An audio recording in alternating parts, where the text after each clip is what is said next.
Hello दोस्तों, तो आज हम बात करेंगे यहाँ पे गोरखा शासनों की। आज का जो मेन टॉपिक है दोस्तों वह है आपका उत्तराखंड का आधुनिक काल। और आधुनिक काल आपकी गोरखा शासनों से स्टार्ट हो जाता है दोस्तों। और गोरखा कालीन के बाद फिर हम डायरेक्ट अंग्रेज के बारे में यानी कि उत्तराखंड में अंग्रेजी शासन कैसा रहा उसकी सारी जानकारियां हम आपको नेक्स्ट वीडियोस में जरूर देंगे। तो दोस्तों हम बात करेंगे आज यहाँ पे गोरखा शासनों की। तो दोस्तों मैं चंद्र गोयल, स्वागत है आपका आपके अपने यूट्यूब चैनल लर्निंग इंडिया में। तो दोस्तों सबसे पहले अगर मैं बात करूं यहाँ पे गोरखा शासनों की, तो गोरखा शासनों से पहले मैं आपको कुछ जानकारी यहाँ पे दे दूं कि इससे पहले दोस्तों मैंने आपको प्राकृतिक ऐतिहासिक काल, आद्य ऐतिहासिक काल की जितनी भी जानकारियां थी दोस्तों और मध्य ऐतिहासिक काल उसकी भी सारी जानकारियां मैंने आपको पिछली वाली वीडियोस में दे दी थी दोस्तों। अगर आपने वो वीडियो नहीं देखा है तो आप हमारे प्लेलिस्ट में जाइएगा और उसमें पूरी जानकारियां दे रखी है। और आप हमारे फेसबुक पेज से भी जुड़िएगा दोस्तों जिसका नाम है फोकस टारगेट, उसका भी लिंक मैंने डिस्क्रिप्शन बॉक्स में दिया हुआ है। तो एक बार जरूर देखिएगा आप लोग ताकि आपको पूरी कॉन्सेप्ट और पूरी जानकारियां पता चले। तो दोस्तों ध्यान दीजिएगा, सबसे पहले अगर मैं बात करूं यहाँ पे गोरखा शासनों की, तो गोरखा शासनों की सबसे मेन जो पॉइंट है दोस्तों वह है आपका उनका आक्रमण। यानी कि पहला आक्रमण उन्होंने कुमाऊं में किया था या गढ़वाल में किया था। दोस्तों ये काफी एक कंफ्यूज रहता है, तो मैं आपको बता दूं कि गोरखाओं का जो पहला आक्रमण था दोस्तों वो कहां था, आपका कुमाऊं पे था।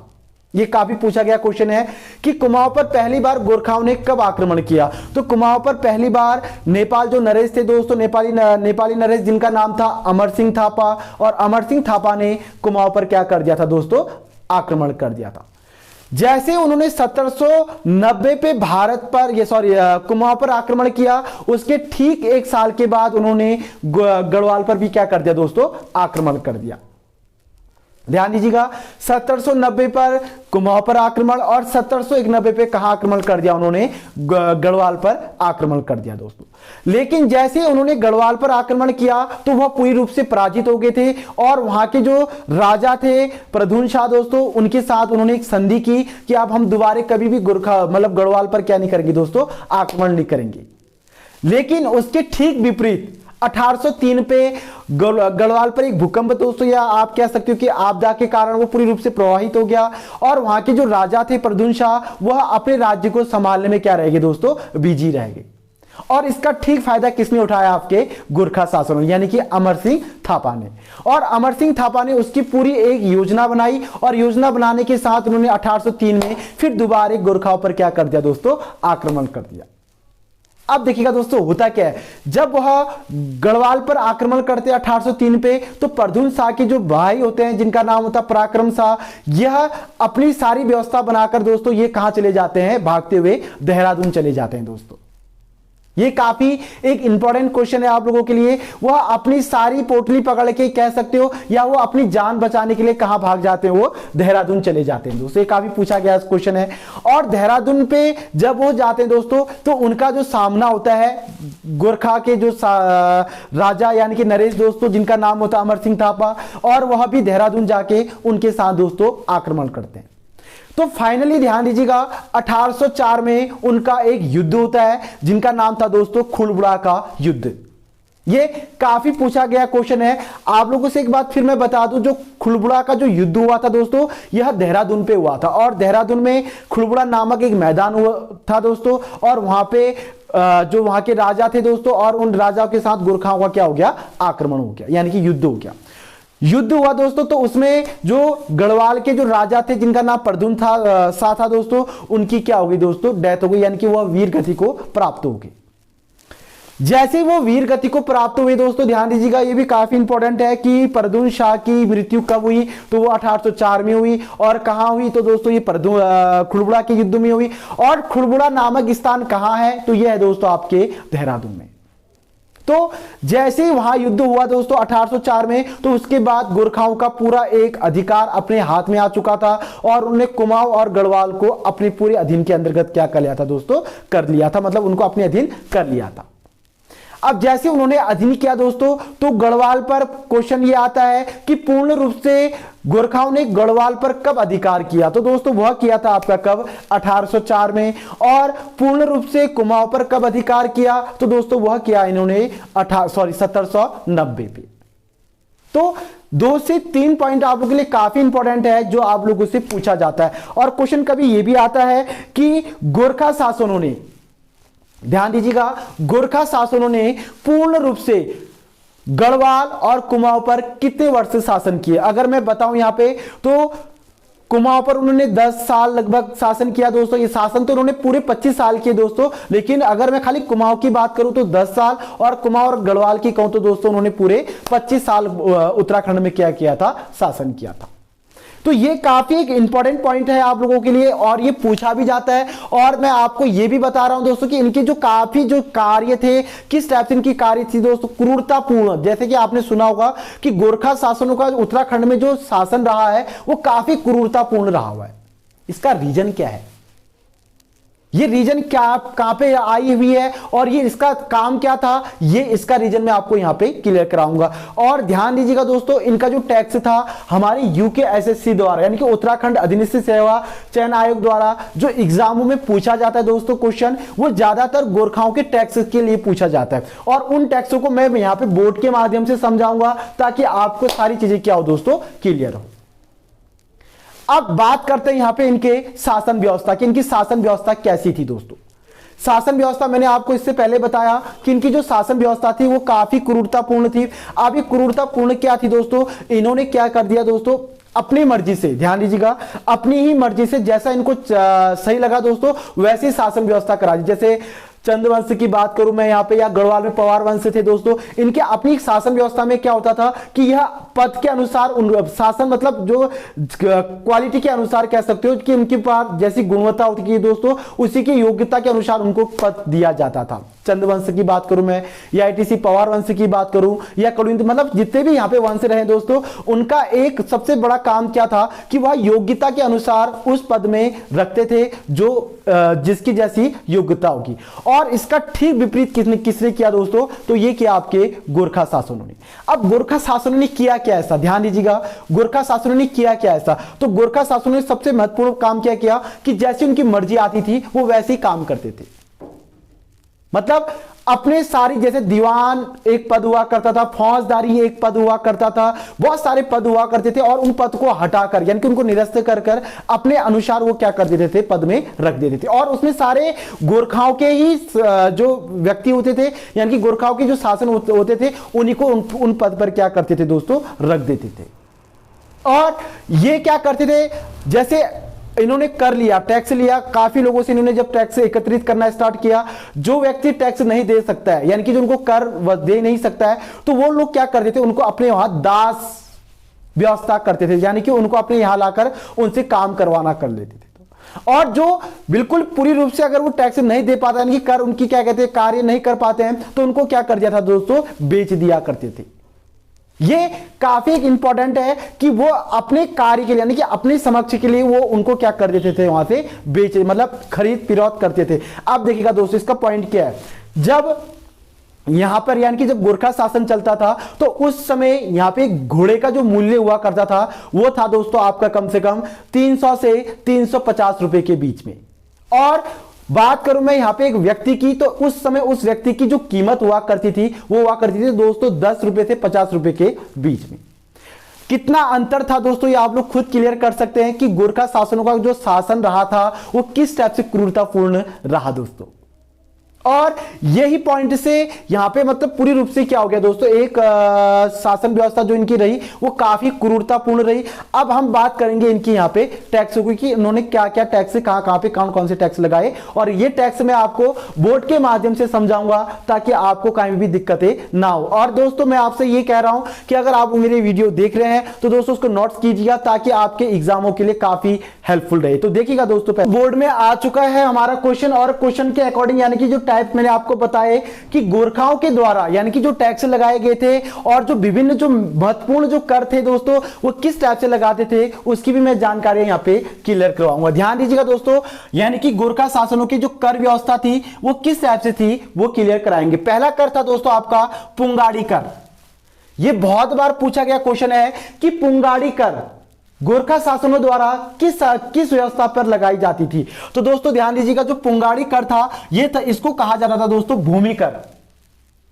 यानी कि पुंगाड़ी कर का मतलब भूमि कर था दोस्तों। और ये भूमि कर जो लगाया जाता था दोस्तों, ये कहां पे लगाया जाता था, इनका रीजन क्या था, देखिएगा जो पहले से चली आ रही व्यवस्था थी, यानी कि जो पहले से जैसे चंद वंशों के उसमें या इतिहास अब कुलिंद वंशों के उसमें जो पहले से जो नींव रखी गई थी दोस्तों, जो नियम चला जाता था, उसी में एक व्यवस्था डाल दी इन्होंने पुंगाड़ी कर। और ये पुंगाड़ी कर में उस व्यवस्था में 2 गुना 3 गुना 4 गुना 5 गुना जितना गुना वो चाहे उतना गुना क्या करते थे दोस्तों, कर वसूल करते थे। यानी कि अगर एक भूमि पर अगर हम 50 रुपए कमाते हैं, ध्यान दीजिएगा, अगर हम एक भूमि पर 50 रुपए कमाते हैं तो वहां पे गोरखा शासन क्या करता था कि अपने अनुसार टैक्स लगा के उसको 250 400 500 कर देता था दोस्तों। अगर ये कर लगाने के बाद अगर वो कर नहीं, मतलब अगर वो दे नहीं पाए, अगर जो भूमि व्यवस्था वाले जो लोग हैं दोस्तों, अगर वो भूमि में अगर वो टैक्स ना दे पाए तो वो लोग क्या करते थे दोस्तों, उनको सजाएं देते थे। अब सजा क्या था दोस्तों, ये भी मैं आपको बता दूं कि वो सजा क्या देते थे, या तो पानी में डुबा देना, या किसी जहर देके मार देना, या जो सलाखे होते दोस्तों, यानी कि गरम, अगर आप गरम जो सरिया लोहे होते थे, लोहे को गरम करके उनके हाथ में रख के क्या करते थे दोस्तों, उनको चलाया जाता था। तो ये 2 से 4 पॉइंट इनकी जो सजा का वो रहता था प्रावधान, तो इस टाइप से रहता था। और पुंगाड़ी कर यानी कि भूमि कर के अकॉर्डिंग क्या किया जाता था दोस्तों, इन पे लगाया जाता था। अब दूसरा है आपका सलामी कर। सलामी कर का मतलब है दोस्तों, जो उनके क्या कहते हैं, मतलब जो उनके जो सबसे उच्च पद में रहते थे उनको क्या करना, एक रूप से ये कह सकते हो आप उनको कि उनको घूस देना, ये कह सकते हो, मतलब उनको अपने तरीके से, यानी कि उनका कुछ काम करना है तो उनको क्या दे देना, अपनी तरह से कुछ पैसे दे देना या कुछ टैक्स दे देना, उसको कहा जाता था दोस्तों सलामी कर। और ये सलामी कर यानी कि नजराना के रूप में पेश किया जाता था। यानी कि जो उसमें जो सबसे बड़े पद में रहते थे तो उनको, उनसे अगर कोई काम कराना है आपको तो आप उनको क्या कर सकते हो दोस्तों, यहां पे नजराना कर दे सकते हैं। उसके बाद है मोकर। अब ये पॉइंट के काफी इंपॉर्टेंट है कि ये मोकर है क्या दोस्तों। सबसे पहले ध्यान दीजिएगा, मोकर का मतलब था, मोह मतलब होता था दोस्तों परिवार। गोरखा शासन की एक जो लैंग्वेज हुआ करती थी मोह, तो मोह का मतलब होता था दोस्तों परिवार, यानी कि परिवार से क्या करना, टैक्स लेना। यानी कि जो उनके परिवार समझ, जैसे एक घर घराने में जितने भी परिवार होंगे दोस्तों, वो परिवार के अकॉर्डिंग क्या करना, टैक्स लेना, तो इसको कहा जाता था मोकर। उसके बाद है दोस्तों आपका घी कर। ये तो आपने सुना ही होगा, ये काफी पूछा भी जाता है कि घी कर किस शासनों के द्वारा या किस वंशों के द्वारा या किसके द्वारा ये लगाया गया था। तो घी कर गोरखा शासनों के द्वारा लगाया गया था। और घी कर में क्या था, यानी कि जो पशु दूध देते थे, यानी कि दूधारू पशु पर, दूधारू पशु पर यह टैक्स लगाया जाता था दोस्तों। और यह टैक्स सिर्फ उन पे लगाया जाता था जो गाय, यानी कि जो पशु दूध देते थे, या इसी से आप ये कह सकते हो कि जो उसके अकॉर्डिंग कार्य करते थे। उसके बाद है आपका मिंजहारी कर। ध्यान दीजिएगा दोस्तों, मिंजहारी कर जो था दोस्तों, ये कुटीर उद्योगों के अकॉर्डिंग लगाया जाए, यानी कि जो उद्योग हुआ करते थे उत्तराखंड में, ये उद्योग के अकॉर्डिंग क्या करते थे दोस्तों, टैक्स लगाते थे। और वो टैक्स नहीं दे पाए तो उनपे जुर्माना या एटीसी कह सकते हो कि उनको सजाएं दी जाती थी। तो यहां पे ये पॉइंट ध्यान देना कि मिंजहारी कर किसके अकॉर्डिंग लगाया जाता था, तो ये कुटीर उद्योग के अकॉर्डिंग। उसके बाद था दोस्तों टांड कर। ध्यान दीजिएगा, ये टांड कर शिल्पकार पे लगाया जाता था दोस्तों। जो शिल्पकार मतलब जो कपड़े बुनते हैं, जो ऊन की कताई बुनाई करते थे, तो उसमें यह कर लगाया जाता था, जिसको हम बोलते हैं यहाँ पे शिल्पकर या टांड कर। उसके बाद दोस्तों सोनिया फागुन कर। ये काफी इंपॉर्टेंट है दोस्तों, सोनिया फागुन कर ये क्यों लगाया जाता था। गोरखा शासन कभी कहीं युद्ध करने के लिए या इसी कहीं चले जाते थे तो वह एक अपना उत्सव बनाते थे दोस्तों। ध्यान दीजिएगा कि वह क्या करते थे, उत्सव बनाते थे। और उस उत्सव में जितना भी खर्चा आएगा, यानी कि जैसे उन्होंने कोई पार्टी कर ली या इसी किसी को अपने दावत में निमंत्रण में बुला दिया, तो इस टाइप से ये लोग जितना भी खर्चा होता था वह अपने कुमाऊं और अपने गढ़वाल से ये लोग क्या करते थे दोस्तों, वसूल करते थे। चाहे वो कुछ भी दे दे, उसमें उनको देना हो, या जो अनाज लेंगे दोस्तों, या कुछ मुद्राएं लेंगे, या अगर वो नहीं दे पाए तो दोस्तों उसमें उनको गाय या बैल या बकरी, वो भी उसको क्या किया जाता था, दान पे दिया जाता था। तो ये थे दोस्तों गोरखाओं के द्वारा जो टैक्स लगाया गया था। और ये टैक्स मैंने क्लियर करा दिया। अब मैं अगर यहां पे बात करूं किसकी, इनकी समाप्ति के बारे में, यानी कि गोरखा शासनों की समाप्ति कैसे हुई और ये कैसे गए, तो ये जानकारी आप सुनिएगा दोस्तों। ठीक है दोस्तों, पहले अगर मैं बात करूं यहां पे कि गोरखा शासनों की समाप्ति कैसे हुई और इसका रीजन क्या था, देखिएगा इन्होंने टोटल कुमाऊं और गढ़वाल पर 25 वर्ष शासन किए दोस्तों, क्लियर होना चाहिए आपको। 15 साल उन्होंने गढ़वाल पर शासन किया और 10 साल उन्होंने कुमाऊं पर शासन किया। हालांकि कुमाऊं और गढ़वाल की अगर मैं बात करूं तो टोटल 25 साल उन्होंने क्या किया हुआ है दोस्तों, शासन किया हुआ है। अब होता क्या है दोस्तों कि जो प्रद्युम्न शाह के पुत्र थे जिनका नाम था सुदर्शन शाह, ये ध्यान दीजिएगा, सुदर्शन शाह के द्वारा यानी कि सुदर्शन शाह के बुलावे पे निमंत्रण किया गया दोस्तों अंग्रेजी सेना को, यानी कि अंग्रेजों को निमंत्रण किया गया और अंग्रेजों ने तुरंत 1815 पर क्या कर दिया दोस्तों, गोरखाओं पर आक्रमण कर दिया। पहली बात तो यह है कि दोस्तों 1815 यानी कि 15 मई, अगर आपको डेट भी याद करना है तो 15 मई 1815 को अंग्रेजों द्वारा गढ़वाल पर उन्होंने क्या कर दिया दोस्तों, गोरखाओं पर आक्रमण कर दिया और आक्रमण करने के बाद पूरी रूप से क्या होगी दोस्तों, पराजित होगी। और कुछ समय के बाद उन्होंने कुमाऊं पर भी आक्रमण किया और वहां भी उनको गोरखाओं को क्या कर दिया दोस्तों, पराजित कर दिया। और 1815 में अमर सिंह थापा यानी कि जो गोरखाओं के नरेश थे दोस्तों और अंग्रेजों के बीच में एक संधि हुई जिसका नाम था सिंगोली की संधि। सिंगोली की जब संधि हुई दोस्तों 1815 में, तो पूर्ण रूप से गोरखाओं ने इसको अमान्य किया दोस्तों और उन्होंने दोबारे तिबारे कभी कहीं उन्होंने क्या कर दिया, आक्रमण कर दिया दोस्तों। लेकिन इसके रीजन से भी अगर मैं बात करूं, जैसे चंपावत में दोस्तों, टनकपुर में, ये काफी जगह पे थे जहां पे इन्होंने क्या कहते तरह तरह की वाद विवाद किए और अंग्रेजों ने इनको पूर्ण रूप से क्या कर दिया दोस्तों, काठमांडू जाके, ध्यान दीजिएगा, काठमांडू जाके उनको क्या कर दिया दोस्तों, पराजित किया। और पराजित करने के बाद उन पर और एक जो ये सिंगोली की संधि थी दोस्तों 1816 में पूर्ण रूप से उन्होंने क्या कर दी दोस्तों, मान्य प्राप्त कर दी। यानी कि 1816 में उन्होंने सिंगोली की संधि को माना। और सिंगोली की संधि कब हुई थी, तो ये पॉइंट ध्यान दीजिएगा, 1815 में।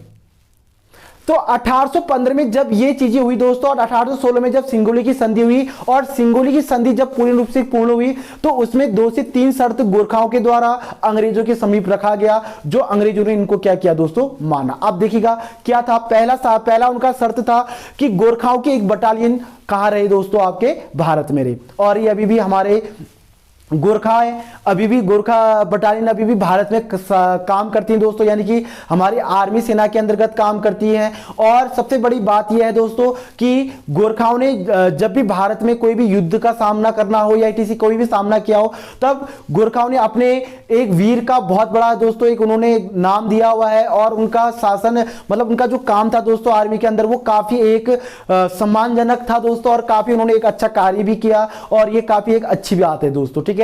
उसके बाद उनका ये पहला शर्त था कि गोरखाओं की एक बटालियन आपके भारत में रहे और वो रहा दोस्तों। और अभी भी हमारे आर्मी के अकॉर्डिंग यानी कि गोरखा बटालियन क्या करती दोस्तों, गोरखा रेजिमेंट क्या करती है, कार्य करती है दोस्तों। तो ये काफी एक इंपॉर्टेंट है दोस्तों। और उनका एक जो शर्त था कि वह भारत यानी कि उत्तराखंड के कुमाऊं और गढ़वाल के जो भी छोटे थे जो क्षेत्र थे, उस क्षेत्र में वो लोग क्या करेंगे दोस्तों, निवास करेंगे और अभी भी वो निवास करते हैं। तो ये 2 से 4 पॉइंट क्लियर था दोस्तों 1816 में। और 1816 में सिंगोली की जो संधि थी उसको पूर्ण रूप से क्या कर दिया दोस्तों, मान्य घोषित कर दिया था। तो ये था दोस्तों गोरखाओं का एक पूरा व्यवस्था जो मैंने आपको बताया, बोर्ड के माध्यम से उनके टैक्स क्लियर करवाए मैंने आपको, और जो भी उनकी शासन व्यवस्था थी, जो जो इनका इंपॉर्टेंट डेट था दोस्तों, वो भी मैंने आपको यहाँ पे क्लियर करा दिया है। तो दोस्तों अगर ये वीडियो पसंद आया तो दोस्तों जल्दी से चैनल को सब्सक्राइब कीजिएगा और वीडियो को लाइक करना बिल्कुल भी ना भूलिएगा, क्योंकि मैं ऐसी वीडियोस आपके लिए लाता रहूंगा। जय हिंद, जय भारत, जय उत्तराखंड।